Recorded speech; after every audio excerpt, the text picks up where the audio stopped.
Ang susunod na programa ay rated PG. Ito ay nangangailangan ng patnubay at gabay ng magulang para sa mga batang manunood. Sa wakas, lumantad na rin ang katotohanan kung sino ang totoong killer ni Attorney Meredith. Yun ay walang iba kundi si Patricia dahil gumanti ito bilang pagsira sa pamilya niya. Ibig sabihin, si Patricia rin ang walang awang nagpapatay kay Ino bilang ganti rin sa pag-rape nito kay Trixie at si Evelyn dahil alam niyang si Patricia ang totoong killer. Para matahimik na ang pamilya ni Patricia at makapagsimula ulit sila ni Ramir, si Lilet naman ang isusunod niya dahil bunga si Lilet ng kasalanan ni Ramir at ni Meredith.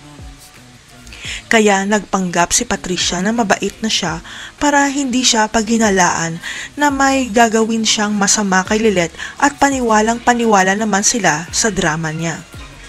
Kaya hindi nagdalawang isip si Lilet na tanggapin ang offer sa kanya ng mga ingano na matulog ng isang gabi sa bahay nila para makapagbanding sila bilang isang pamilya. Ang hindi alam ni Lilet, planado na ni Patricia ang katapusan niya dahil sa pagtulog ni Lilet sa bahay nila, tatapusin na niya ang buhay ng pinakamamahal na anak ni Meredith. Ang hindi alam ni Patricia, magigising na ang taong magpapabagsak sa kanya sapagkat hindi totoong namatay si Meredith dahil may tumulong sa kanya para makapagtago.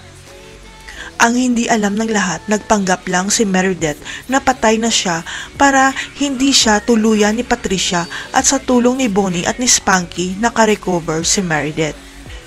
Ito ang dahilan kaya biglaan ang pag-alis ni Bonnie at ni Spanky sa Keystone dahil sila ang tumulong at nag-alaga kay Meredith habang nagpapagaling pa ito sa mga sugat niya.